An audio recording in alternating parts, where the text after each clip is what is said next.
تەواوی چالاکیەکانیشمان ئێمە سوودمان لە برادرانی لقی سلێمانی سندیکای ڕۆژنامەنووسان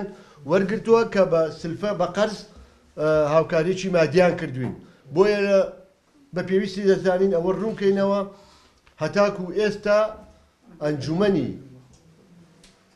سندیکای ڕۆژنامەنووسانی کوردستان بە پێی بڕیاری جەنابی نەقیب هیچ جۆرە هاوکاریی مادی و معدەنەوەی نەکردوین، هەرچەندە ئێمە لە ڕێی برای بەڕێز کاک عەلی عوسمان پارێزگاری هەڵەبجا و لە ڕێی برای بەڕێزمان نوێنەری پارتی دموکراتی کوردستان لە ئەنجومەن و لە ڕێی دەستگاکانی ڕاگەاندنەوە پەیامی خۆمانمان ئاراستەی جەنابی نەقیب کردووە و هیچ جۆرە وەڵامێکی ئەرێنی ئێمەی نایەوەتەوە بەداخەوە. لەلایەکی تریشەوە نامەوێت لێتان بشارینەوە، ئێمە لە سەرەتایکردنەوەی لەقەکەمان تا ئێستا بەداخەوە چەندین پێشێلکاری ڕوبەڕووی ڕۆژنامەنووسان و میدیاکاران لە شارەکەمان و سنووری پارێزگا و دەسەڵاتی لقی ئێمە بۆتەوە کە ئەمەش مایەی دڵگرانی ئێمەیە، بە تایبەت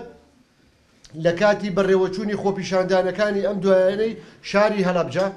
کە لەم خۆپیشاندانەدا زیاتر چینی ڕۆژنامەنووسان چینێکن زۆر زەرەر و زیانیان بەرکەوتووە و ئێمەش وەکو لقی سندیکای ڕۆژنامەنووسان تا ئێستا 5 سکاڵای ئەو ڕۆژنامەنووسانەمان تۆمار کردووە کە ڕوبەڕووی هێرش و پەلامار بوونەتەوە و هەندێکیشیان کامێرەکانیان دەستیان بەسەر گیراوە. حاڵەتێکی ترمان هەیە کە ڕۆژنامەنووسێکە